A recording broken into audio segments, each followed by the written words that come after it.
ouvintes do Pó Podcast, sejam todos muito bem-vindos. Eu sou o John, estou aqui com meu amigo Jelly. Tudo bem, Jelly? E aí, meu amigo, tudo certíssimo? E com você? Tudo em paz.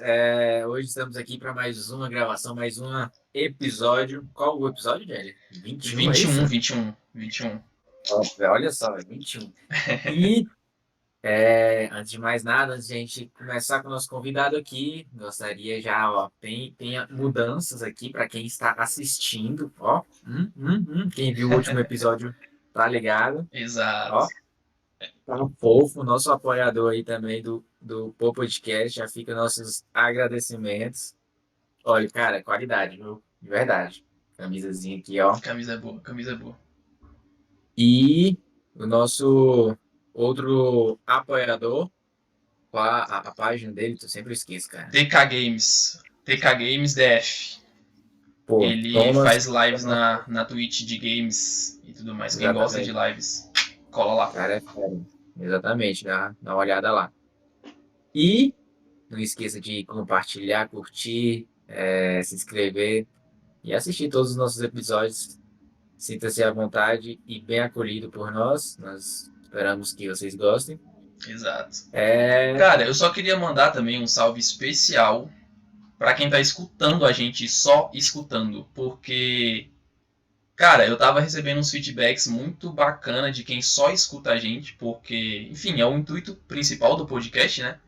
A gente grava só por questão de engajamento mesmo, porque tem gente que gosta de ver nosso rosto e tal. Mas o intuito do podcast, cara, é, é isso. Então, cara, se você tá no Spotify, no Deezer, qualquer outra mídia, a gente preza por vocês. Muito top. E, lembrando também que o Jelly, eu não pude, mas o Jelly compareceu lá na Cafofo. Foi muito bem recebido lá, né? Exato. Salve Ney, muito E obrigado pela recepção, cara, foi muito top. beleza. E o episódio foi top também, muita coisa Exato. boa. Quem não escutou, já volta aí um episódio também depois desse. Escuta. Sem mais delongas, gostaria de apresentar o nosso convidado de hoje. É um prazer enorme recebê-lo aqui. Marcelo Café, tudo bem? Beleza, beleza. O prazer é meu. Obrigado pelo convite. Bom estar aqui compartilhando essa tela com vocês. Com Cara, certeza. obrigado. Por favor, fale suas redes sociais, veja que o pessoal precisar falar com você, querer entrar em contato, como Exato. te encontrar. Sim, me encontre aí. Se você colocar Marcelo Café aí no Google, você vai me ver lá preto e lindo cantando. Mas, mais especificamente, você me encontra no Instagram. Meu Instagram é Marcelo Café Oficial. Tem o meu canal no YouTube também, Marcelo Café, e a minha página no Facebook, que é o Café Cantor. Tá vindo aí um site que acho que até no máximo início do mês de abril, o site marcelocafé.com.br estará no ar aí para a gente compartilhar as novidades que virão a partir de maio. Show. Top. Sim, Cara, Kelly. então, posso ter o privilégio de iniciar o papo? Claro, fique à vontade. Eles é que manda, sabe disso. Então, cara, eu tava pesquisando algumas coisas, né? Principalmente ali na sua página do Facebook. E tava que você é mais chegado na área do samba e do samba rock, certo? E eu fiquei na dúvida, tipo assim, qual a diferença de samba e de samba rock? Eu acho bom a gente dar uma quebrada nisso de início. Ah, beleza. Cara, o samba é essa manifestação negra brasileira. Eu considero que o samba não é só um estilo musical, ele também tem uma questão de ancestralidade, empoderamento. Para mim, ele é a base cultural, musical do Brasil e um grande ajuntador de pessoas, né? É um ritmo que junta pessoas, que faz as pessoas se abraçarem, né? Ele tem uma magia que acredito que em nenhum outro país ou nenhum outro ritmo tenha. Falando do meu lugar de brasileiro, provavelmente o blues nos É, Estados Unidos tenha essa mesma magia. Isso é maravilhoso. E o samba também é uma tecnologia de sobrevivência, né? Quando vieram os escravizados para cá, nessa travessia atlântica, é, sequestrando pessoas pretas da África, viemos com muita coisa, com muita cultura, com muitos saberes, e tivemos que criar tecnologias para sobrevivermos, para sobreviver com alguma. Para que algumas tradições sobrevivessem, né? E o samba é uma dessas tecnologias de sobrevivência. Tem uma família de sambistas em Taguatinga, que é o pessoal do Bistrô, que eles são do Rio de Janeiro, e tem uma entrevista que um amigo meu fez com eles, e que também lembra muito a minha família, que eu também sou do Rio de Janeiro, sou de Niterói, apesar de estar aqui em Brasília há muitos anos, né? Desde 6 anos eu vivi e convivi em Ceilândia. E as batucadas eram feitas com colheres, com balde, com corpo, né? Porque até ali meados de 1930 para até 1940, 50 aproximadamente, o samba era proibido, né? Então quem andasse com instrumento, quem andasse com o pandeiro, era passivo de ser preso. Então tinha que se inventar as malandragens, as tecnologias para sobrevivência. Mas E por que que aí, o pessoal era preso, cara? Tipo, então, as pessoas eram presas por vadiagem. Após a abolição da escravatura, existe um livro muito interessante chamado Onda Negra, Medo Branco, que é uma tese de doutorado que conta a história a partir do dia 14 de maio. O que foi feito com essas pessoas que foram libertas da escravidão? Simplesmente você jogou essas pessoas na rua, sem trabalho, sem casa, sem terra.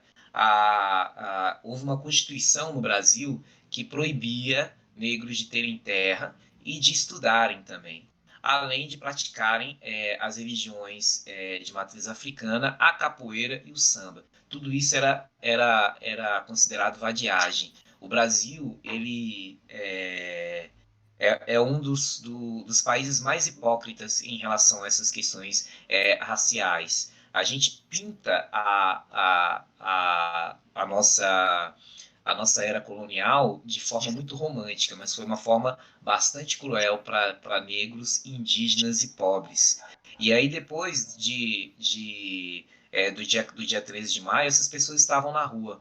E o Brasil inventou várias formas, leis, a polícia, a Guarda Nacional, as proibições de trabalho, inclusive. Os negros eram as mãos, a boca, os olhos, os pés dos brancos no país. Nenhum branco que tinha dinheiro trabalhava no Brasil. E, de repente, a partir do dia 13 de maio, nós não servíamos mais para nada.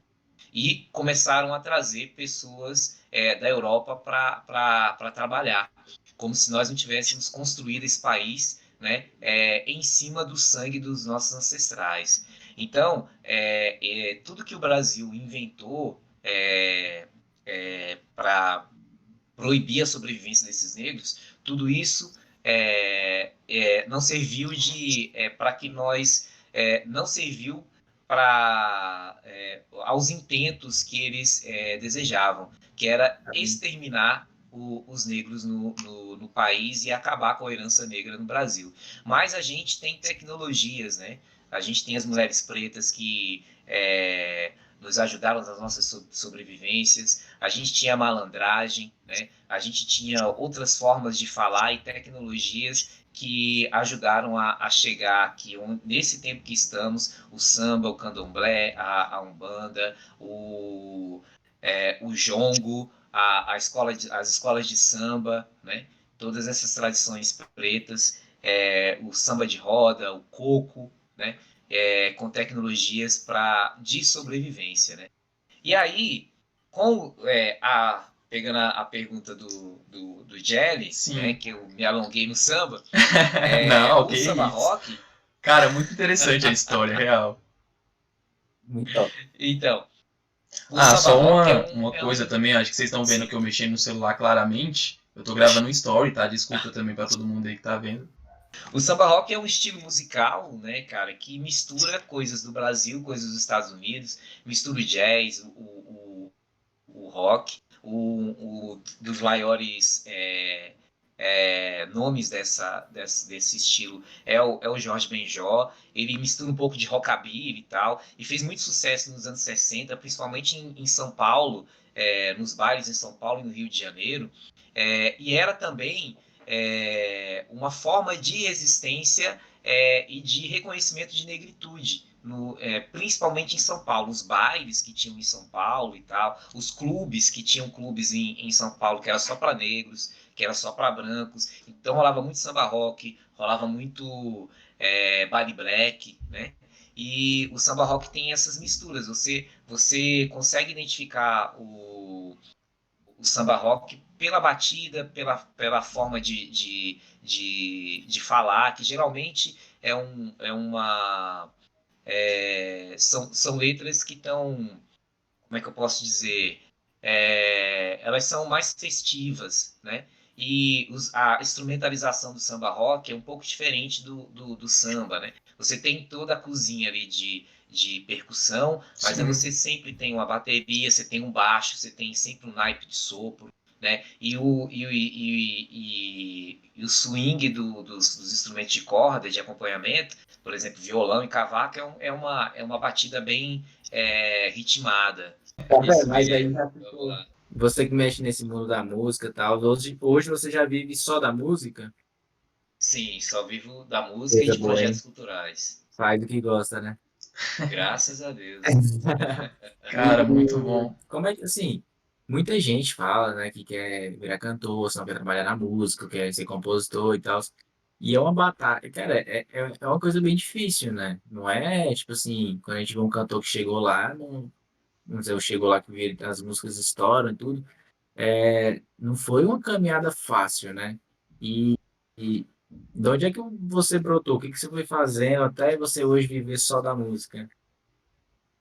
Cara, Cara, a minha família é eu muito. vou fazer ainda um Diga lá. anexo ainda melhor a essa. Não melhor, né? Mas. Porque eu gostaria de saber. Porque você falou que é do Rio de Janeiro, né?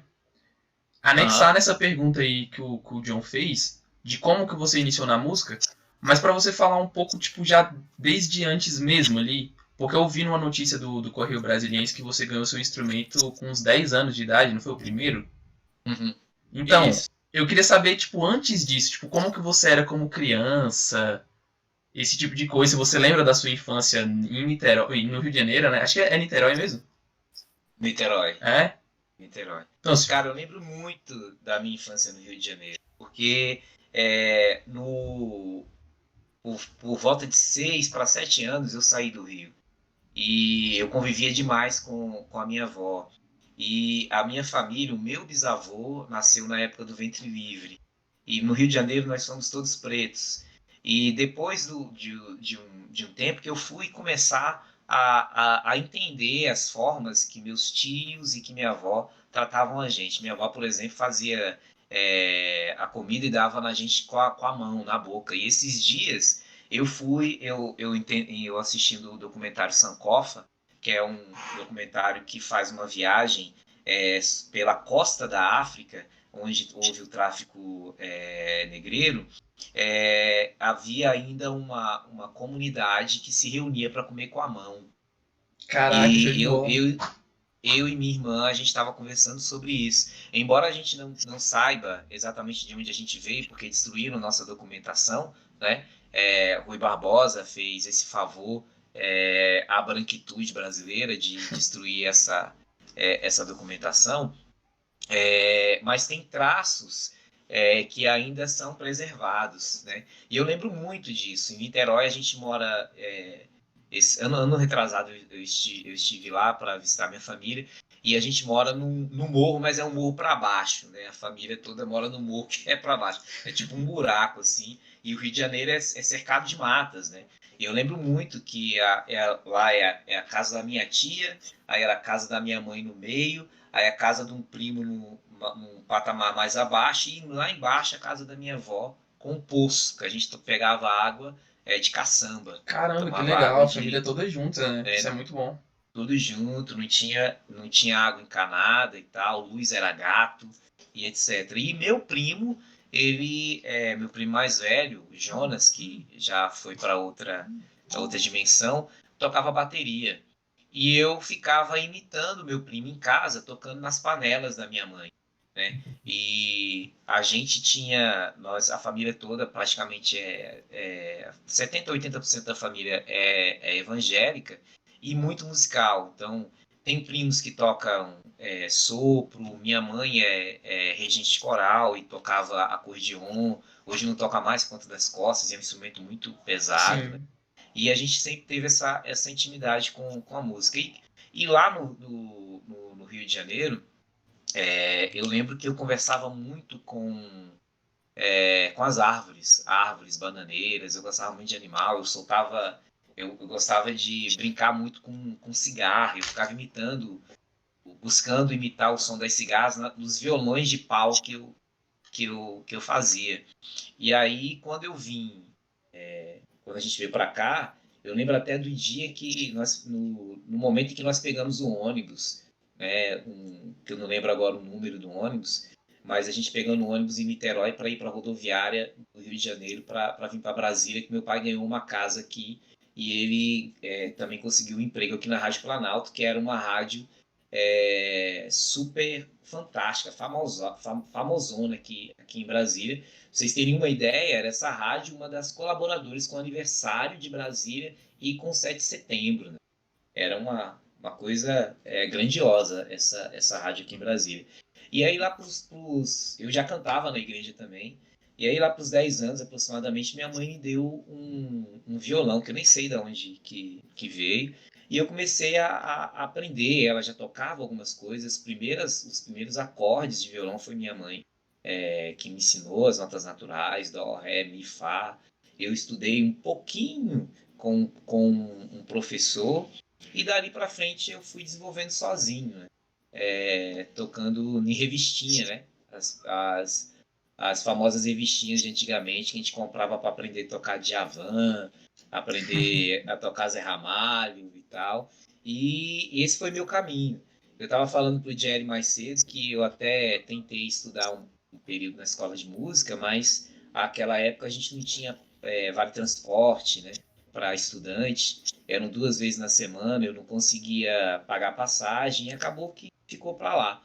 E eu passei um período também tocando bateria, umas bandas de rock aí de Ceilândia, até eu voltar para o canto, numa viagem que eu fiz para Curitiba. Eu tocava numa banda de rock chamada Psycho Shadows. E a gente tocava umas coisas meio The Smith, The Cure e tal.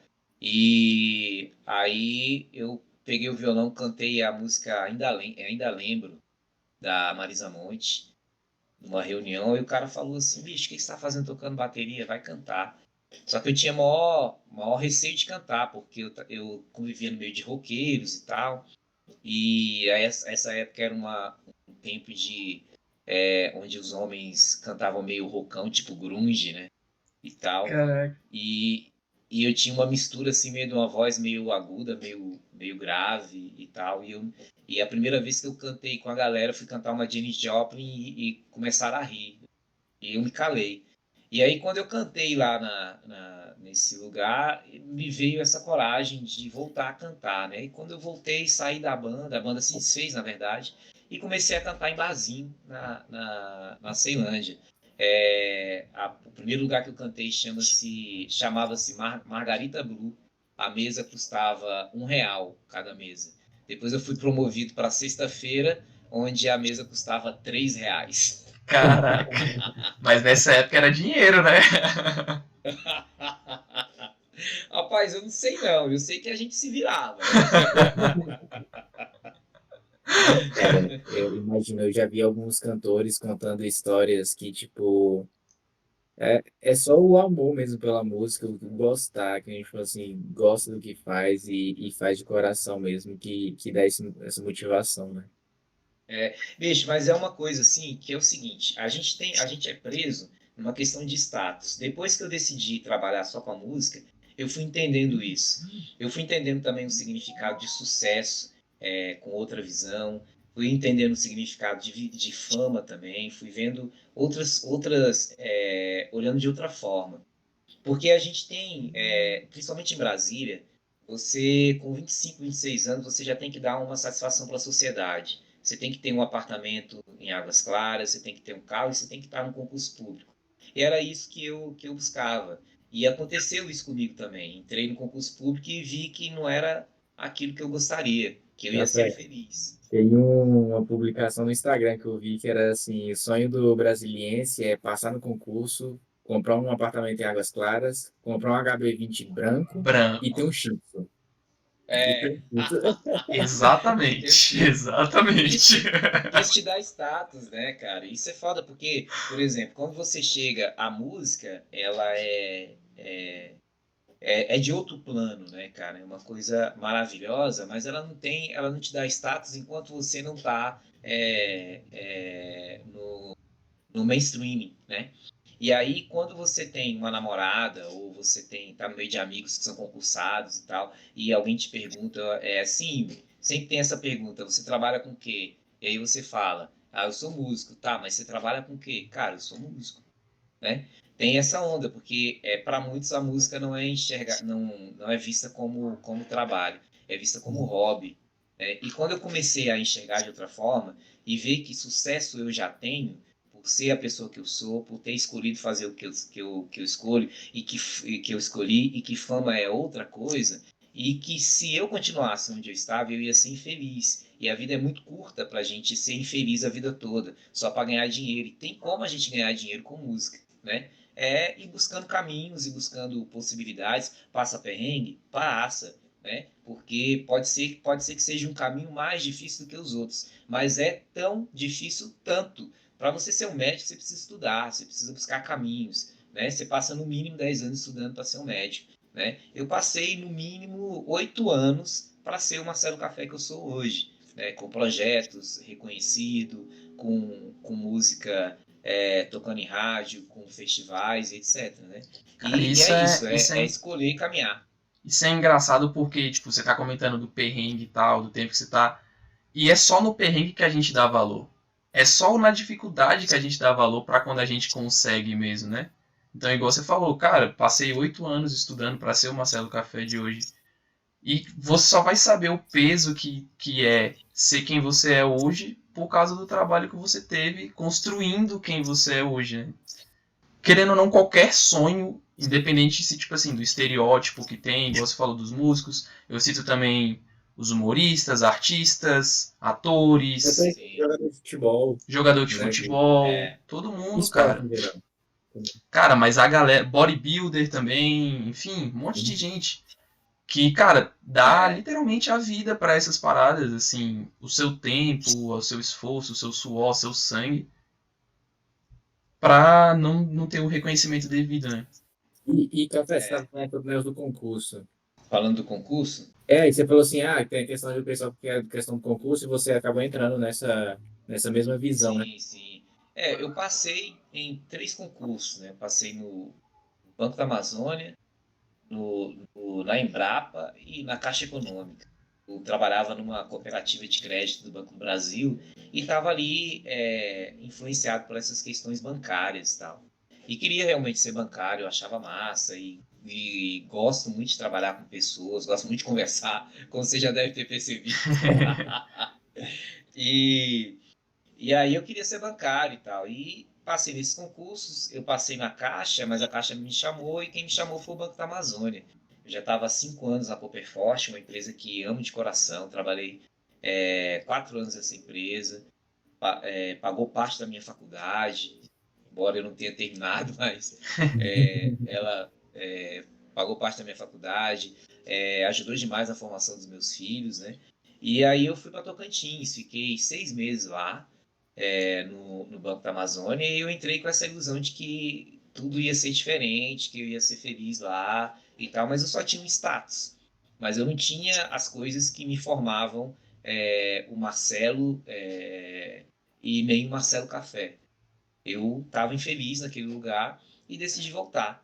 Decidi voltar e encarar a música. E aí eu ainda fiquei trabalhando mais um ano e pouco, uma, na Mútua, que é a Caixa de Assistência dos engenheiros civis, elétricos e tal. Trabalhei mais 3 meses na Avianca, mas eu já estava de saco cheio de trabalhar com coisas que não eram, que me traziam felicidade. E aí eu fui demitido da Avianca, porque era um aniversário de Ceilândia, era o último dia de experiência, e aí eles falaram que eu era obrigado a fazer uma hora extra, e eu já tinha sido convidado para cantar no aniversário de Ceilândia. Eu falei, não vou fazer hora extra, não.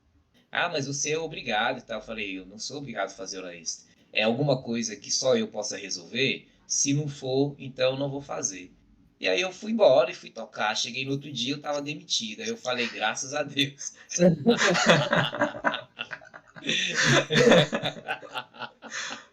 E São aí de lá coisas que pra cá, aparecem na vida da gente.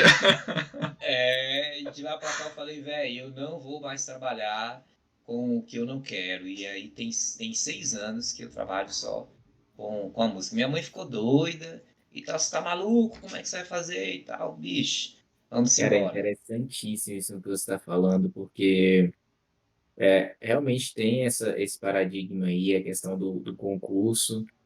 E de um tempo para cá eu comecei muito a criticar a questão de concurso, não só pela forma como é tratada, né? Tipo, muita gente que não faz absolutamente nada, de verdade, tem muita gente que não faz nada, recebe um salário absurdo, e somos nós brasileiros que pagamos.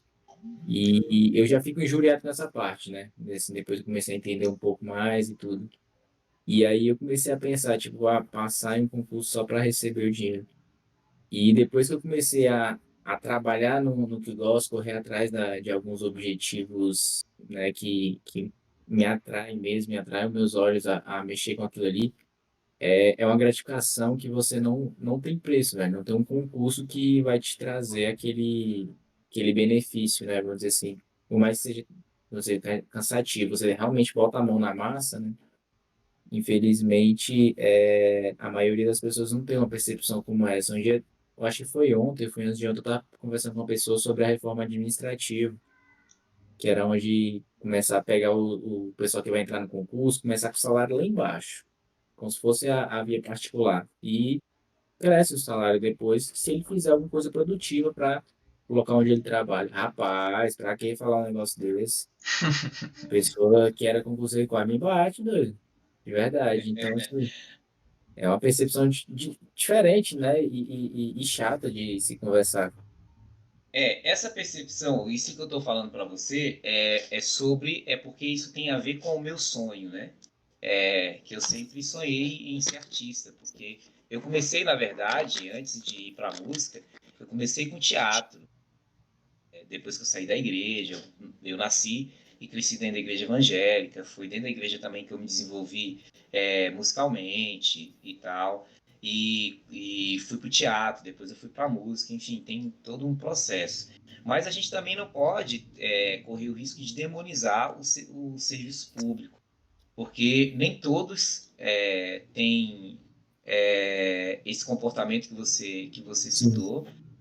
Conheço bastantes servidores públicos muito dedicados, e é sim, muito perigoso quando a gente olha por uma perspectiva apenas econômica e querendo comparar o trabalho de servidor público com o serviço particular, porque justamente essa diferença de salário é que vai fazer com que você cumpra as leis do serviço público, dentro dali da Lei 8.112 do DF e sim, federal, para que você não seja corrompido, embora haja essa corrupção. Mas se você sim. ganhasse um salário muito menor, você seria muito pior, né?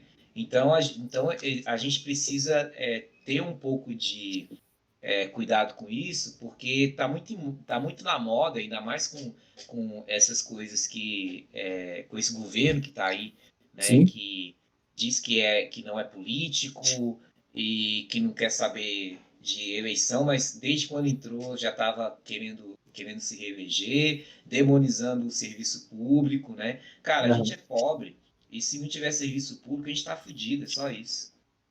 Cara, isso é legal isso que você falou. E realmente eu também conheço muitos funcionários. Trabalhei uma época no serviço público E aí eu conheci muita gente assim que foram exemplos, né? Tipo assim, diretores e coordenadores assim que foram exemplos de pessoa mesmo, não só como trabalhadores, mas como exemplos de pessoas. Foi interessantíssimo assim, no geral. Enfim, eu também concordo que tem muita coisa assim, que é importante, mas não sei, eu acho que talvez o local onde eu trabalhei e a forma como foi me apresentada, cara, ficou sabe, uma chateação pela.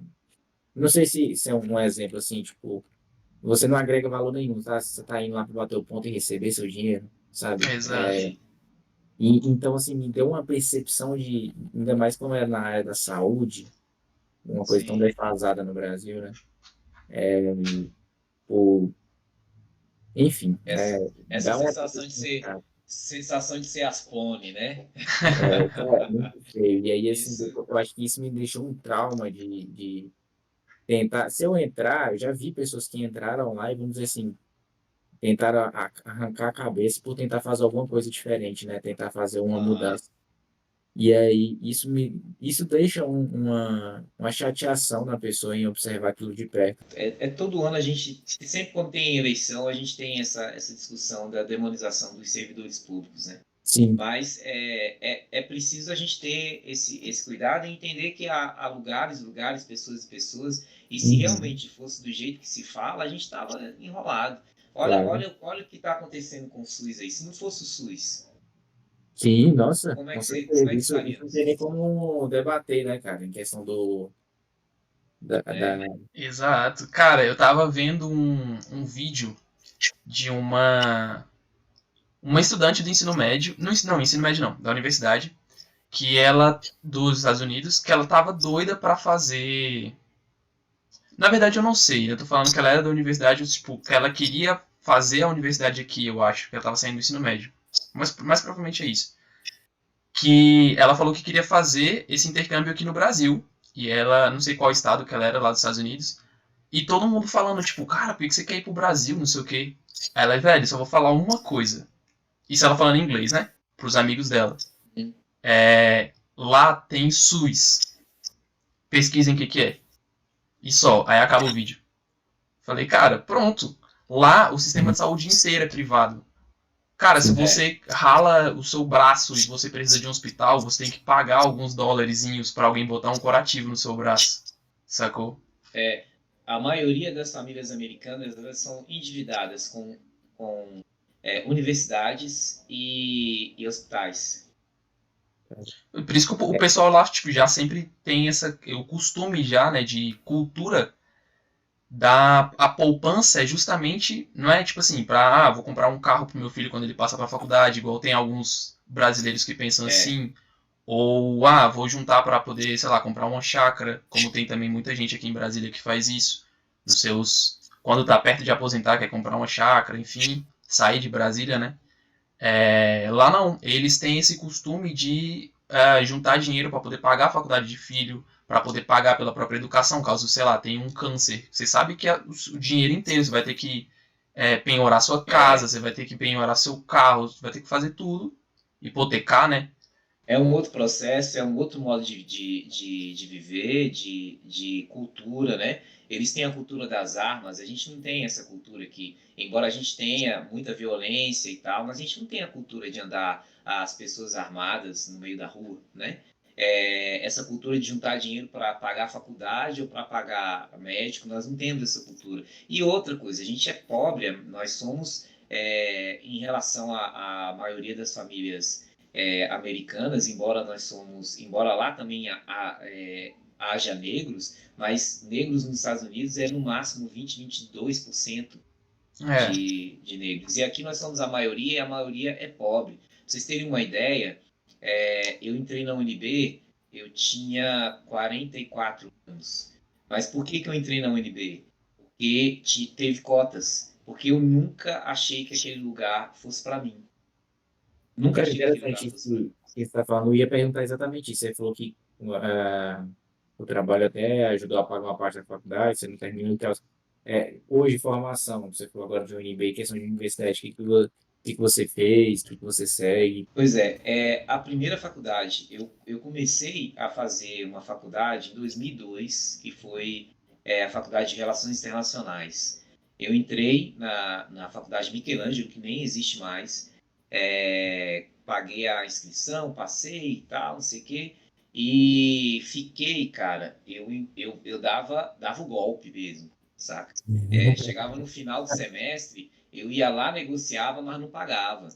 Eu fiquei estudando na Faculdade de Michelangelo 2 anos com essa prática, Caramba. porque aquela época você não negativava o aluno, as universidades públicas eram tipo como se fossem associações, você não era negativado. Então eu fiquei muito tempo com essa prática. Aí veio o FIES, e o FIES só me deu 50%, e mesmo assim eu não conseguia pagar. E aí chegou um momento em que eles não negociavam mais comigo. E como era um aluno aplicado, uma professora pagou a minha matrícula no último semestre que eu cursei. E ela pagou minha matrícula. Eu fiquei 2 anos com esse golpe. E depois eu não consegui mais, eu saí dessa faculdade e fui para a Unieuro para tentar dar o mesmo golpe, para fazer o mesmo curso, né? E lá na Unieuro eu não tive sucesso. Não consegui mais cursar Relações Internacionais. Fiz 2 anos e meio de Relações Internacionais. E aí eu entrei nessa empresa, a Cooperforte, e eles tinham um projeto que eles pagavam faculdade dos funcionários depois de 2 anos que você estivesse lá dentro. Cumpriu esses 2 anos, e eles me ofereceram a faculdade de esses tecnólogos, né? E aí eu estava no último semestre de Comércio Exterior, na UNEB, lá na 916 Sul e tal, e eu passei no concurso. Eu estava no último semestre, Esse de e eu passei Tocantins, que aí você esse foi pra lá. Tocantins. Exatamente. Aí eu deixei a faculdade e fui para lá. E aí fui para lá e deixei Tocantins e voltei para Brasília. E entrei em outra faculdade, no ICESP, tentando o mesmo golpe, aí fiquei um ano e meio. Fiquei um ano e meio fazendo letras em inglês, né?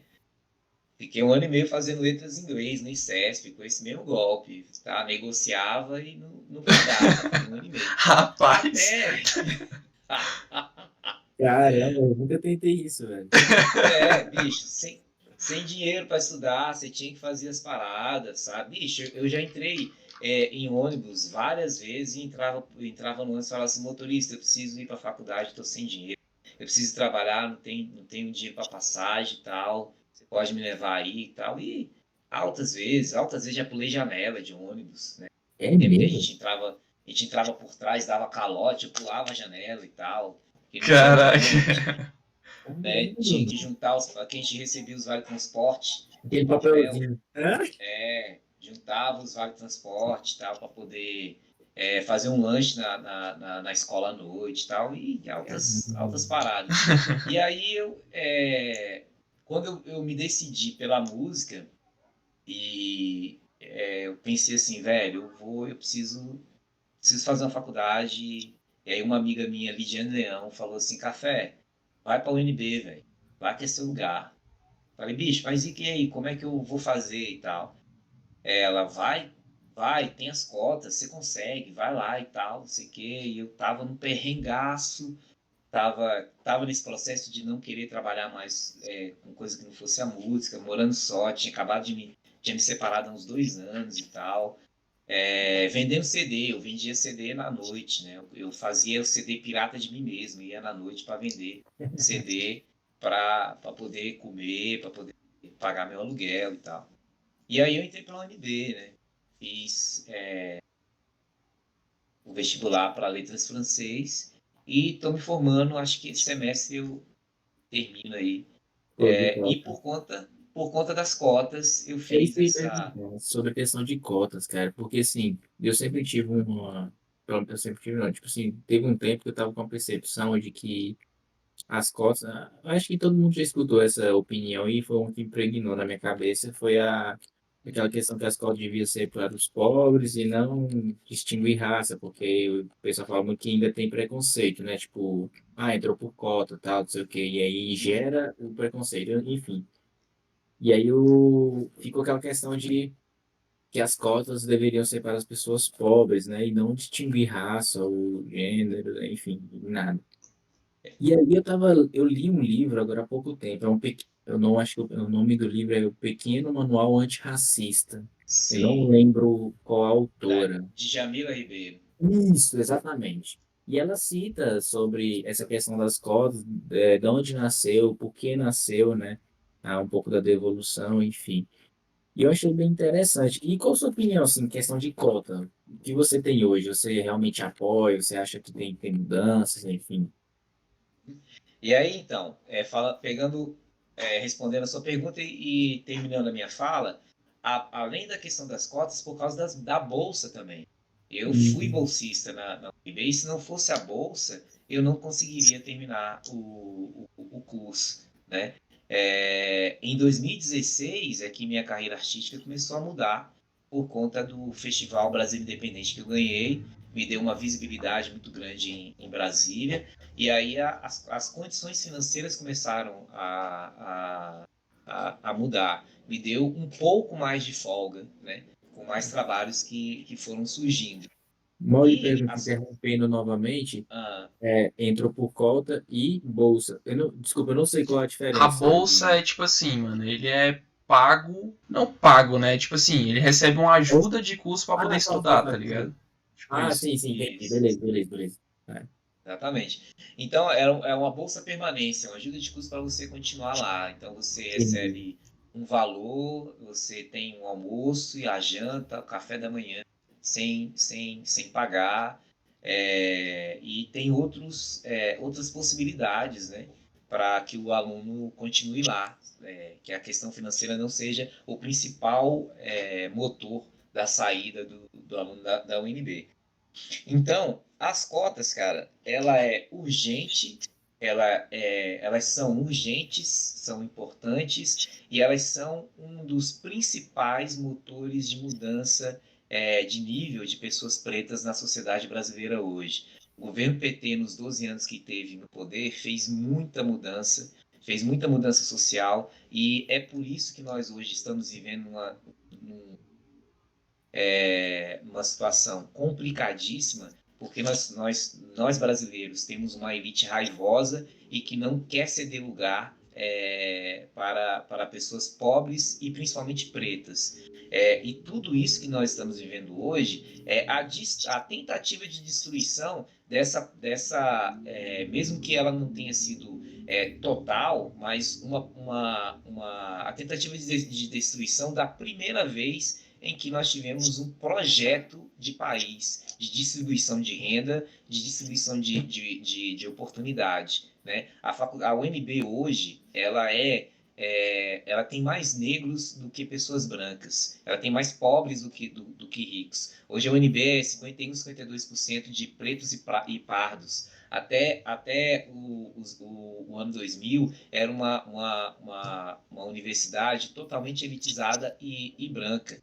E tendo essa coisa ao contrário, por ser uma universidade pública, olha como é engraçado esse processo. É uma universidade pública. Ela é uma universidade pública, onde se estudava predominantemente pessoas ricas, que estudavam antes de entrar na UNB, aonde? Em Colégios escolas particulares. particulares. Né? E o processo contrário acontecia, que é você estuda o tempo todo numa escola pública e vai para a faculdade particular. O que isso demonstra? Um processo perverso de enriquecimento e de continuação do empobrecimento. Né? Ao invés de você que é pobre, continuar tendo um caminho público para você se formar, você tem que ir trabalhar, né? Com 18, 19 anos, você já vai para um ensino médio à noite, né? Já trabalha o dia todo, depois você vai para uma faculdade particular, né? Vai para a faculdade particular, às vezes você tem, antigamente, quando eu fiz o ensino médio, era ensino técnico, que queriam colocar agora para todos nós, o ensino técnico, e é muito foda porque você vê o seguinte, enquanto eles querem implementar uma educação militar para nós pobres, os filhos dos ricos vão estar estudando Piaget, vão estar estudando Adorno, né? Vão estar estudando Rousseau, né? A gente vai aprender a fazer continência, né? Então, esse processo perverso nós ainda temos no país e é muito complicado porque nós, a maioria de nós pobres, não temos ciência de raça e de classe. A gente bate palma para o rico, né, em todo o processo que ele faz. Nós não temos consciência de raça e nem de classe. Quando a gente começa a ter esse processo de consciência de raça, de classe, gays, pretos, mulheres, subindo nos degraus sociais, ocupando lugares que antes não ocupavam, a gente tem um golpe de 2016, né? Foi 2014, 16 que a gente teve. 2016. 2016, aí que a gente tem o golpe, né? E as cotas, elas vieram para trazer direitos que foram subtraídos de pessoas que construíram esse país. E quando você fala assim, tá, as cotas não deviam ser por cor, ela devia ser por questão de renda. Mas quem são a maioria dos pobres? São pretos. Quem está nos morros? Quando quem está nas periferias de Brasília, né? Quando se houve a abolição da escravidão, essas pessoas, principalmente no Rio de Janeiro, que houve ali uma grande reforma no centro do Rio de Janeiro, essas pessoas foram empurradas para os morros, né? A grande reforma do Rio de Janeiro, inclusive, tirou a moradia de muitos negros que moravam ali no centro para poder trabalhar nas casas das madames. E quem trabalhava eram as mulheres negras. Os homens negros, em sua maioria, eram desempregados. Eram esses que estavam morrendo, sendo presos em navios. Não sei se vocês sabem que o Brasil utilizou navios para prender pessoas e ficava longe da costa. E às vezes homens negros, meninos negros sumiam e desapareciam que ninguém sabia por quê, né? Era preso por vadiagem, apenas por vadiagem. Alguma semelhança com os morros do Rio, com bala perdida, com polícia subindo, matando os meninos, sequestrando e etc. Continua do mesmo jeito, só mudou a forma de fazer.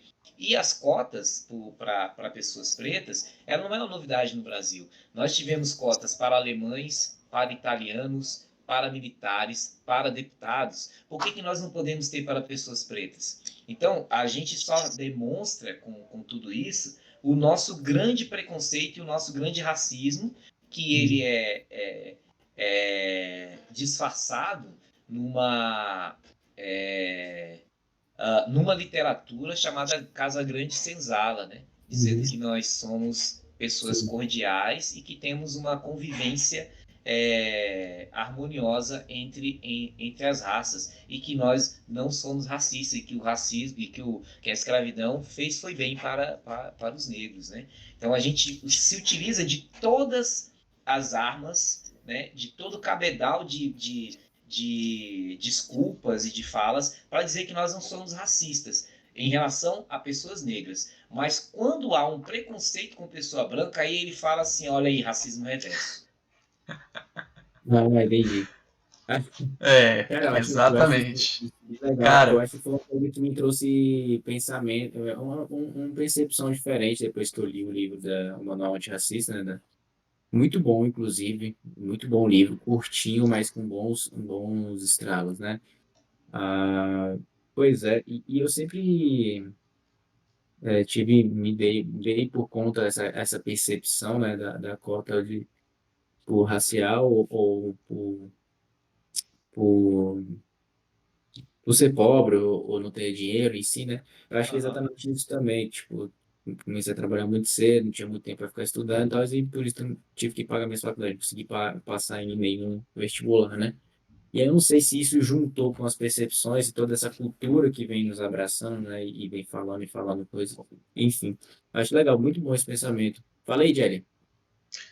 Cara, eu ia comentar sobre o racismo e tal, É. mas é real. O Café falou. Eu acho que eu vou falar só um negocinho. Cara, tua fala foi excelente, Café, na real. Mano, parabéns. Cara, foi muito bom escutar isso. Com Cara, certeza. um outro detalhe também, só agregando, não falando por cima também da sua fala que foi magistral, mas agregando, que era a questão quando você falou do final, da utopia racista que tinha. Eu tava fazendo um estudo na minha pós-graduação que era sobre o mesticismo, que tinha esse conceito de mesticismo no Brasil depois da abolição da escravatura, né? Que o pessoal falava assim, Sim. conceito científico, tá? Tipo, de universidade e tal. O pessoal falando que, tipo, o pessoal vai começar a se mesclar e não vai ter mais branco, negro, então não vai ter distinção, não vai ter racismo, não vai ter preconceito, porque vai ser todo mundo igual. Cara, isso há Uhum. 200 anos atrás. Será que é isso que tá acontecendo hoje? Tipo, não mesmo, entendeu? Então, cara, questão de raça não tem como, não tem como. Enquanto. E a gente sabe que claramente vai continuar perpetuando as mesmas situações assim. A gente luta, mas não tem muita pretensão de quando que vai ter essa mudança verdadeira, né? Assim, então, continuamos na luta por gerações e gerações e gerações. E é isso. É... eu vou. Apesar, a gente já tá quase se aproximando do final, mas, cara, a gente vai se alongar. Já vou avisando logo pra quem tá escutando também. Porque eu tenho umas coisas pra perguntar aqui que eu não posso deixar de perguntar. Fique à Cara, vontade, meu irmão. Também. aproveitando que antes desse papo todo, você tava comentando quando você entrou na NBA e tal, acho que é uma boa deixa pra aquela história que eu tinha pedido antes pra você contar pra gente, que era a história da música que você compôs, A Revolução é Preta, que eu vi Aham. no jornal. Essa história é sensacional, cara. Eu preciso que você conte essa história pra gente. Pô, cara, essa música, ela vai ser inclusive o nome do meu próximo álbum, né? Esse álbum, ele vinha com outro nome chamado Negridade. E eu tava achando que eu tava inventando um nome, que eu tava fazendo uma coisa nova e tal. Tava porra nenhuma. Esse nome, esse nome já existia, e ele foi substituído pela perspectiva de negritude, né? Porque com a construção, depois da escravidão, a gente tinha, nós tivemos os bailes, os jornais sobre negros, né? Jornais negros mostrando escritores negros e tal, sabe, na década de 30 e etc. Nós tínhamos uma imprensa preta no Brasil nesse momento, né? E tinham várias discussões. Qual era o nome que a gente tinha que utilizar em relação à questão da branquitude? Se era negridade, se era negritude e tal, não sei o quê. E com o movimento panafricanista e tal, esse nome negritude ele foi sendo ele foi se firmando. E o termo negridade, ele começou a ser levado para uma percepção de que do negro que queria se aproximar mais da estética branca. Então, o movimento começou a deixar de utilizar esse termo. E se cunhou o termo negritude como mundialmente e tal, né, a partir do Aimé Césaire, ali das Antilhas, que o nome original, se eu não estiver enganado, esse nome foi cunhado ali por Aimé Césaire, em francês, que é negritude. E isso passou a ser uma coisa mundial. E aí eu fiz o primeiro movimento para gravar esse álbum há uns 2 anos e fiz um crowdfunding, né, para tentar arrecadar, não consegui e ficou por aí mesmo e tal. E depois de um tempo eu fui fazer uma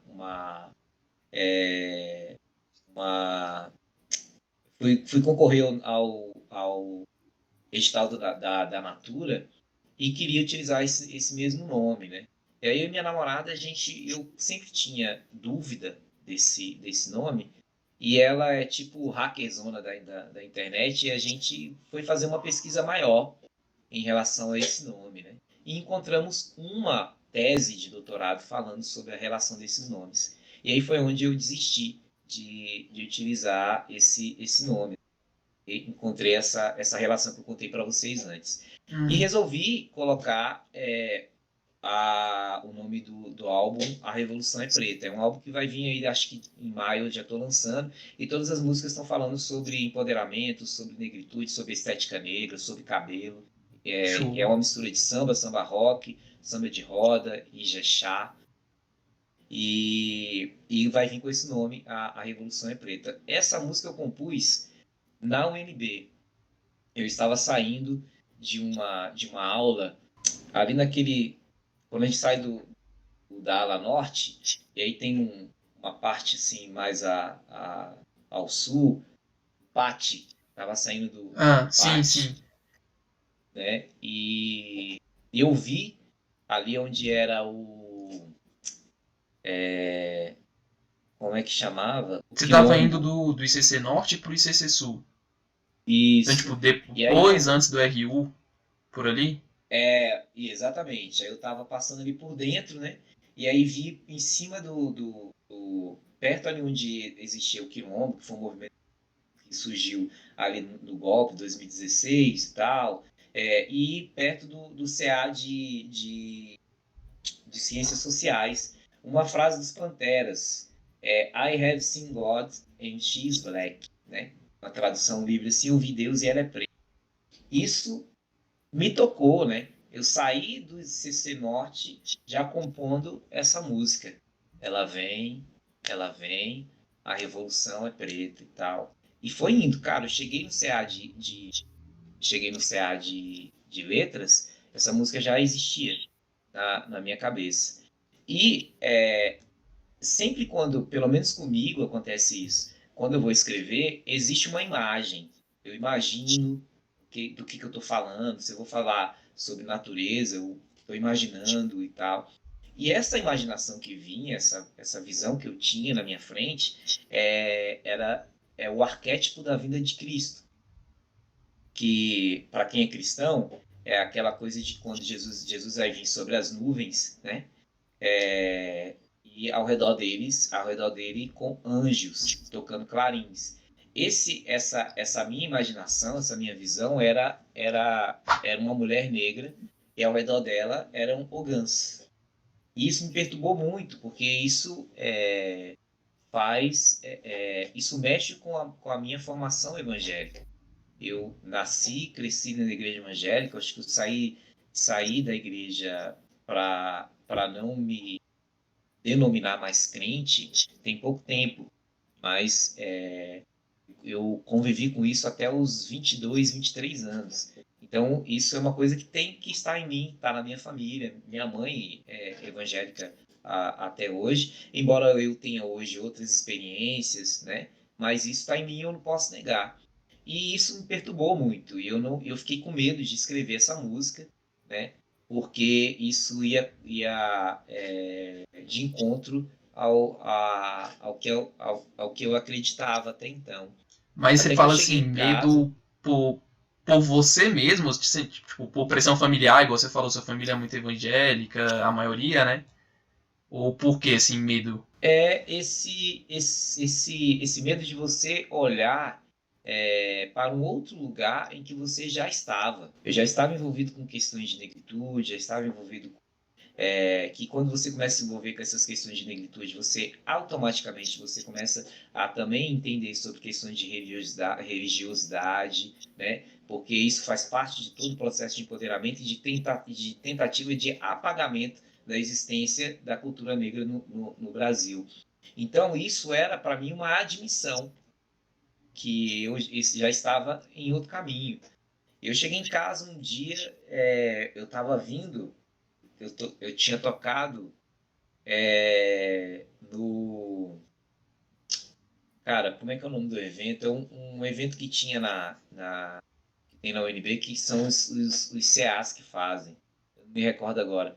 E essas festas lá da UNB e tal. E aí eu cheguei em casa e tinha tomado uma cerveja. Eu falei, bicho, eu vou materializar isso. Porque para mim, enquanto está aqui, porque eu acredito na seguinte coisa. A ideia vem para você e se você não pegar, ela vai para outro. Eu não sei se vocês já tiveram a impressão assim, de olhar na televisão, ou ver um livro, ver alguma coisa e falar assim, cara, eu já pensei isso aí, velho. Saca? E é porque Exato, às com vezes certeza. a ideia veio, você não pegou, ela vai para outro. E a ideia estava aqui, ela tinha passado aqui, estava assim, ó, ela tinha entrado aqui e estava querendo sair. E aí eu materializei na letra, peguei, escrevi. E isso me deu um alívio, assim, deu um alívio essa escrita. E essa música, depois, ela me deu o Finca.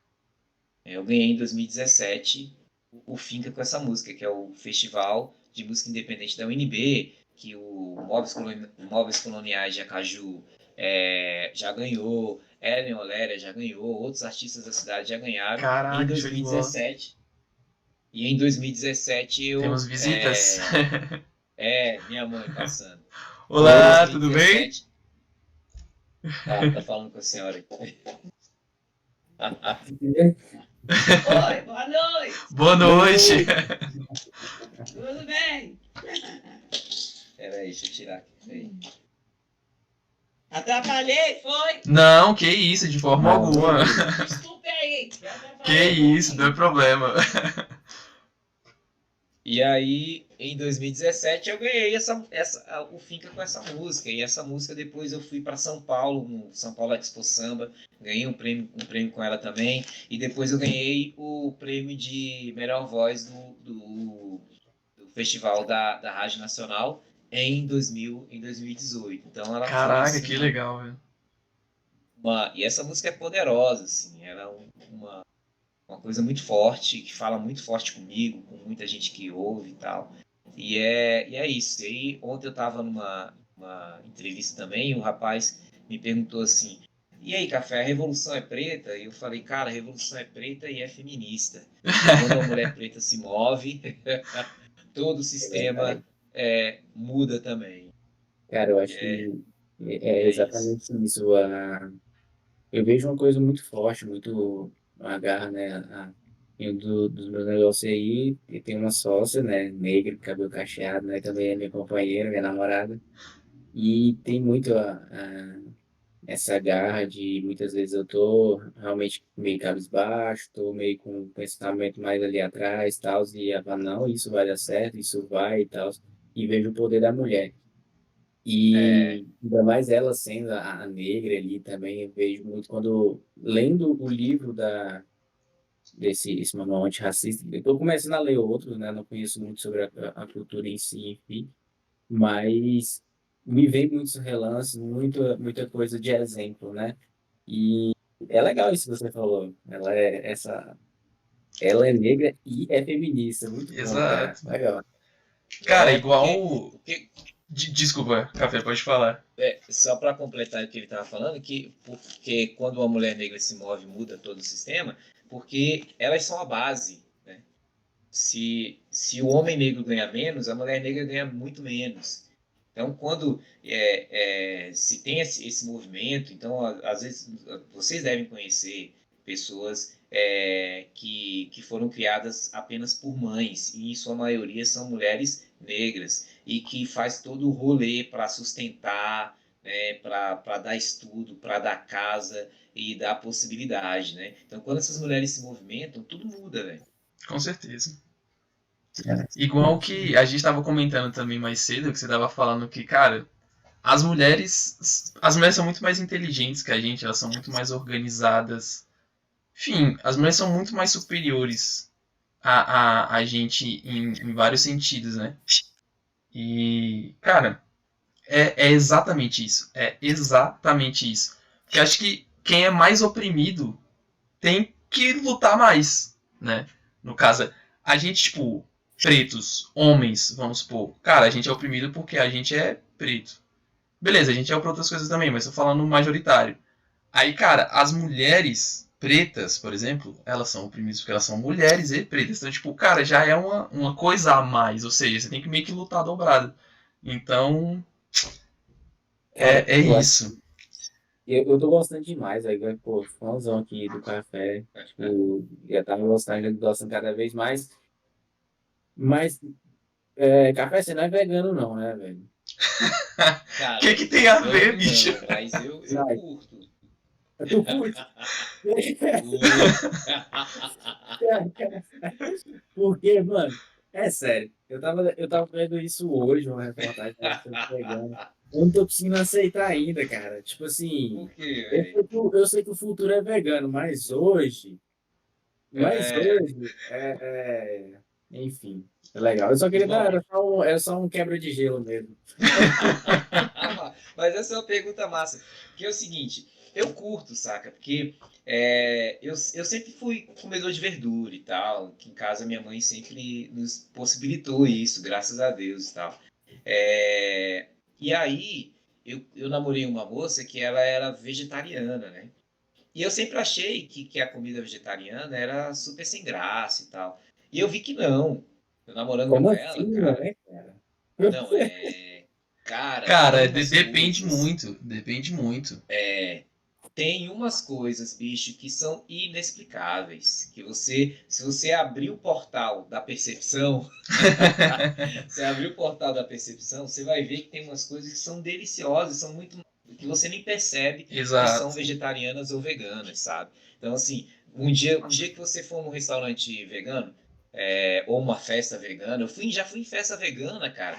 E nessas festas veganas, sem bebida, a galera se divertindo, tomando água de coco e comendo só comida saudável e muito massa.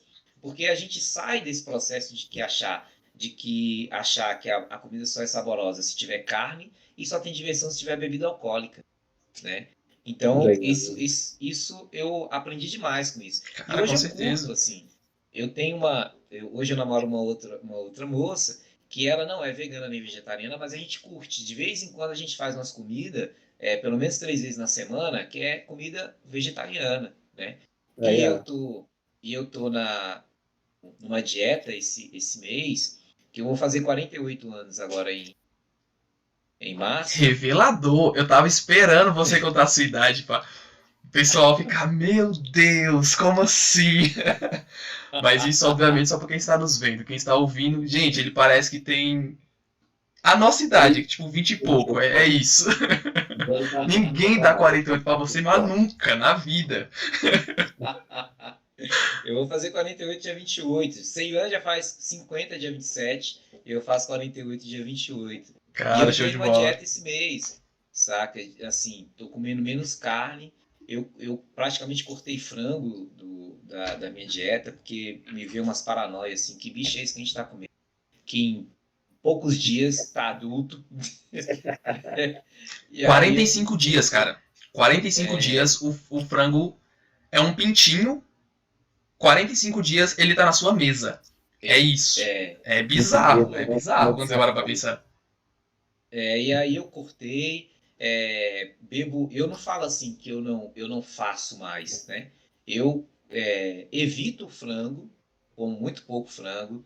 Eu evito refrigerante, eu tomo muito pouco refrigerante. Esse mês eu não tomei nenhum gole de cerveja ainda, né? Por conta dessa dieta. E não tô comendo esse mês sem arroz, sem macarrão, só comendo verdura. E ainda vou tomar Daime. Caraca. Cara, mas Cara, até isso. legal, mas eu tô falando assim, questão de vegano e tal, que eu conheço, mas eu já caí em pegadinhas, tá? Minha namorada faz nutrição e tal, ela já fez uma parada que era de frango, mas não tinha frango. Eu comi, vi os beijos e falei, caramba, bom pra caramba. E era repolho no lugar do frango. Olha aí. Você já Pois comeu é. carne de jaca? Carne de Cara, jaca? é muito Não, já bom. me É prometeram. muito bom. Ó, Cara, eu já experimenta. Você comi. nem vai saber que é Eu já jaca. comi uma. Cara, eu acho que era um quibe vegano. Eu não sei se ele era. Eu acho que era de jaca. Sim. Meu irmão, num dia que eu tava voltando de um campo. de acho que 7 horas e pouco, sem comer, andando no meio do mato, com a galera do UNB. Cara, eu voltei, eu comia parede se desse na minha frente. Aí a galera, não, vão ali no. Porque embaixo do CA de Geografia tinha o. Acho que é Sabores da Terra, se eu não me engano, o nome do restaurante. Fica lá no Sim, subsolo, né? comia demais lá. Nossa, lá é muito bom. Depois desse dia eu frequentei Maravilhoso. demais. Eu nunca tinha ido lá, nunca tinha comido. Aí o pessoal foi de rolê. Aí, não, vamos lá. E eu não sabia que era só. Que tinha coisa vegana lá. Aí o pessoal, não, vamos pedir um quibe. O quibe, nossa, minha boca aguando já, eu morrendo de fome. E o pessoal pegou, cara, pedi um quibe, devorei o quibe. Falei, nossa, o quibe tava maravilhoso. Aí depois que eu fui descobrir que o quibe era de jaca, eu falei, caraca, mas tava muito bom. Olha aí. Muito bom mesmo. Cara, é bonzaço, assim. Eu não falo que nem sou vegetariano, nem sou vegano, que não como carne mais, tal, mas eu vou ali regrando e tal, não sei o quê, para ir experimentando as coisas e não botar numa casinha, né? Exato. Cara, Muito bom, mas muito bom. essa decisão sua de, tipo, cara, manter essa vida relativamente mais saudável, assim, tal, foi por causa, tipo, da idade ou, enfim, quais são os motivos pessoais, assim, que te levaram a isso também? Ou se é uma coisa recente também, se já é alguma coisa de mais longo tempo? Cara, não, na verdade eu sempre me cuidei, né? Eu sempre fiz alguma coisa relacionada a esporte, fiz algum tempo capoeira, eu fiz atletismo um tempo, eu sempre corri e tal. Uma hora aqui, outra ali, eu estava na academia, sempre fiz barra paralela no rua e tal. Mas dos 40 para cá, eu comecei a ver que eu tinha que fazer outras coisas, né? Que o corpo começa a mudar demais. Então você começa a ter algumas dores que antigamente você não tinha. Você, por exemplo, eu não jogo mais bola. Eu jogava, eu tô com 47, há 7 anos atrás, eu corria 15 km 3 vezes por semana e fazia capoeira 2 vezes por semana e jogava bola no domingo, 8 horas da manhã. Caraca, quase um Hoje, atleta de alto rendimento. quem dera. Hoje eu não tenho mais joelho. Meus joelhos estão todos com tendinite. Então eu tive Caraca. que, tive que buscar alternativas, né? E aí você tem a questão da pressão, porque pressão alta é um mal que atinge muito os homens negros, né? Sim. A partir dos 40 você também tem a questão do câncer de próstata, né? E que está muito Sim. ligado à alimentação. Tem a questão da minha profissão também, que aí eu gosto muito de cerveja, gosto muito de beber, gosto muito de estar na farra e tal. Isso é top. E, e aí, isso também traz alguns prejuízos em relação à voz, né? Então a gente tem que começar a mudar algumas coisas para poder viver com saúde, né? Com Para O, certeza. envelhecer ál- com saúde. o E não álcool acho que. prejudica, Prejudica demais a voz. é por isso que eu não canto.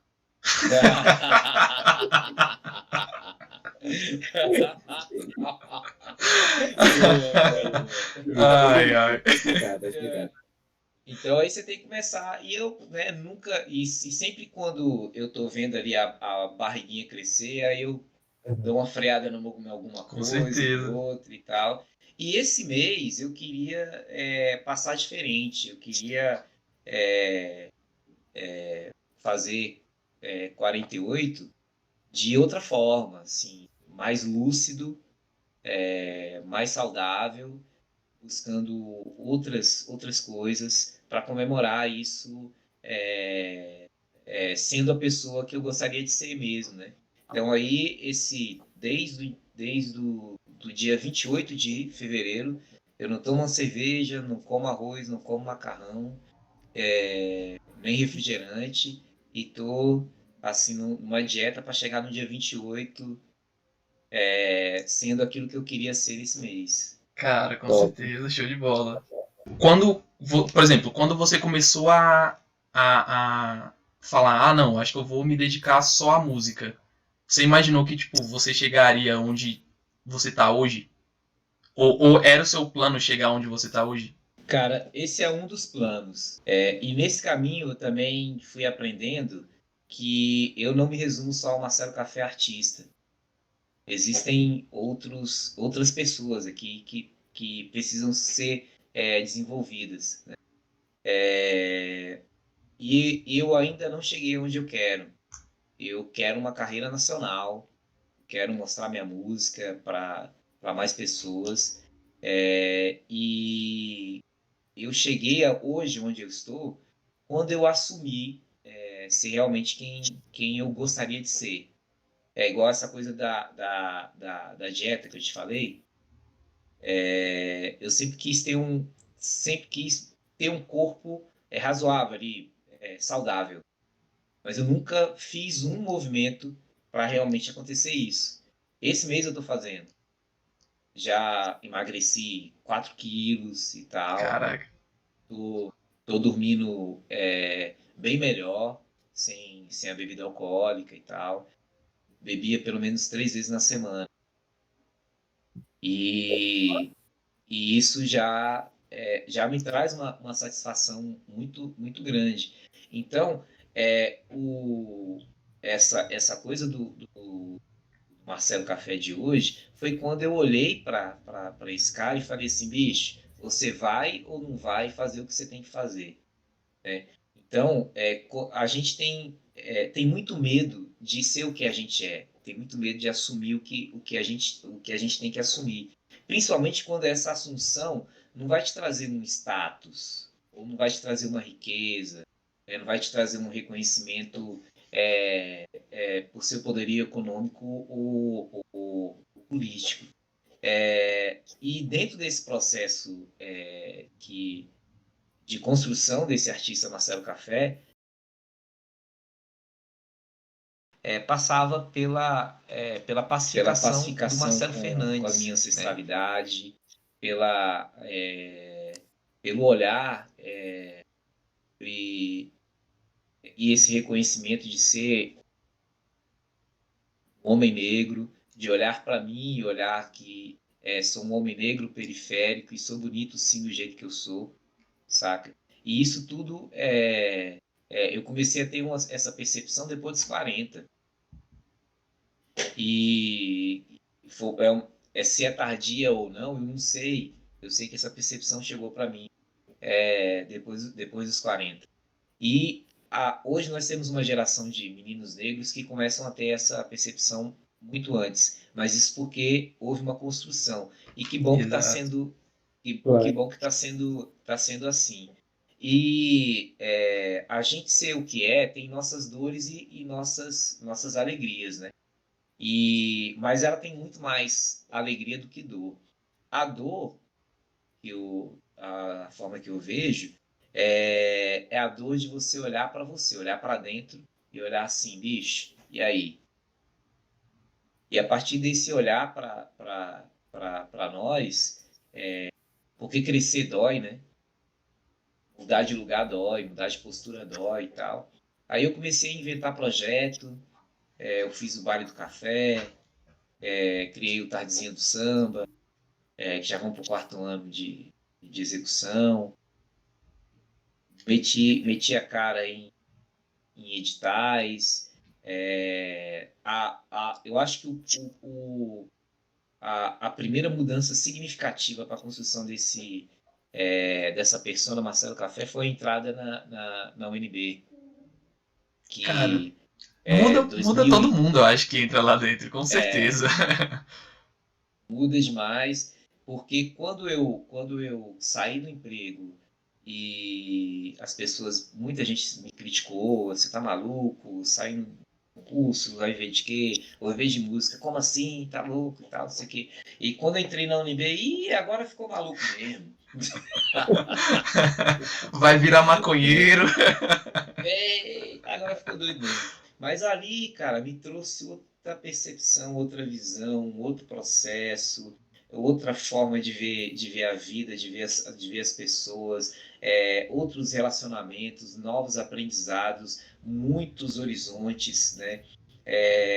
E ela me deu a música que hoje é meu carro-chefe de trabalho, que é a Revolução é Preta. E tudo isso me deu coragem, por exemplo, de ler um livro como esse aqui, ó, Mitologia dos Show de Orixás, bola. Show de bola. que eu não faria um movimento desse Marcelo, só se eu não uma. tivesse. Te cortando um pouco, porque agora que eu acabei de Aham, lembrar. Pra quem tá escutando a gente, você pode só falar o nome do livro, pra quem só tá escutando também. Desculpa, porque você mostrou. tá, claro, é Mitologia dos Orixás, do Reginaldo Prandi. Obrigado. Eu não faria um movimento desse há alguns anos atrás, né, por conta da minha formação evangélica. E tudo que é de negritude é demonizado. Então, isso é um descortinar de uma pessoa para se enxergar nu, né, e se vestir de uma outra roupa para você caminhar mais leve, né? Então foi tudo isso que aconteceu e que vem acontecendo. E esse artista Marcelo Café é uma mistura Marcelo Fernandes, Marcelo Fernandes pai, Marcelo Fernandes filho, amigo, que forma o Marcelo Café. São várias dimensões de aprendizado nesse caminho. Cara, show de bola. Muito bom mesmo. Cara, acho que, assim, como o Diego já falou, a gente prolongou um pouquinho mais, mas, poxa, valeu super Valeu a a pena pena. demais. Todo mundo que escutou já comentei vê se não velho, ficou top, velho, de verdade. Marcelo, Pô, muito obrigado, café, velho. Mas Marcelo, café. Cara, eu também. olha aí. É muito o formalismo. Eu sempre tem essa parada de chamar de Marcelo também, mas, cara, café, café. Café e Café, pronto. muito Somos amigos obrigado, já. velho. Depois de 1 hora e meia de conversa que tem aqui quase, somos Tava no vaso companheiríssimos. instalado um pouco, né? Mas é isso É aí. muito.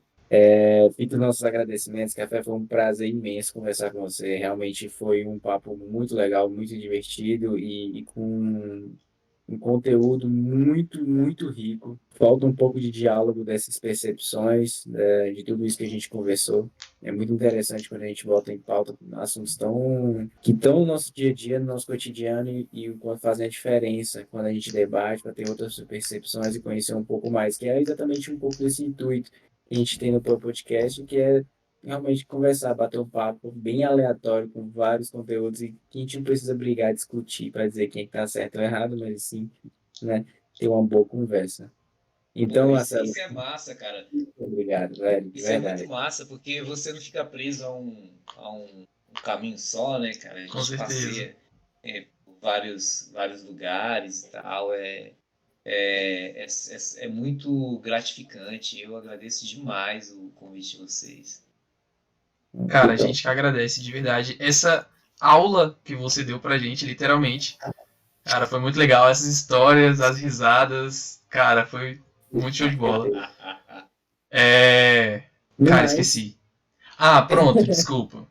Não, você quer finalizar, nego? Você fez a entrada.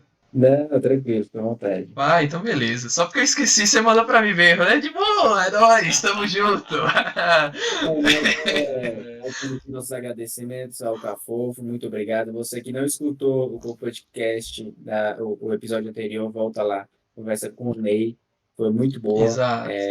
Apoiador aí, já estamos usando a nossa marca, agora a gente veste o podcast meu, Veste Cafofo. Vai ter sorteio aí no podcast, vai ficar surpresa Exatamente. nas redes sociais. E não esquece de compartilhar, de curtir, de seguir, de talvez aí nos apoiar, temos o nosso Apoia-se, né? Exato. E pô, manda pra gente pessoas que vocês gostariam que a gente conversasse, bater um papo, nos indiquem, ou você mesmo fala que conversar com a gente, chama nós no papo. Ó, eu não vou nem falar quem, mas o Café já deu passou um contato hoje aí pesadíssimo pra gente conversar, né? Ó, Vamos manter a surpresa. Mas, cara, vai ser uma pessoa muito top pra gente conversar. E, enfim, a gente tá sempre aberto pra receber, cara, qualquer pessoa que vocês achem que tem uma boa história pra contar. O lugar é aqui com a gente. Marcelo, Maravilha. muito obrigado. Uma boa noite pra você, cara. Bom descanso. Ter ficado até essa hora aqui conversando com a gente. Vocês também que estão escutando a gente, por ter ficado essa 1h30 quase aí. Acho que depois da edição vai ficar um pouco menos, mas enfim.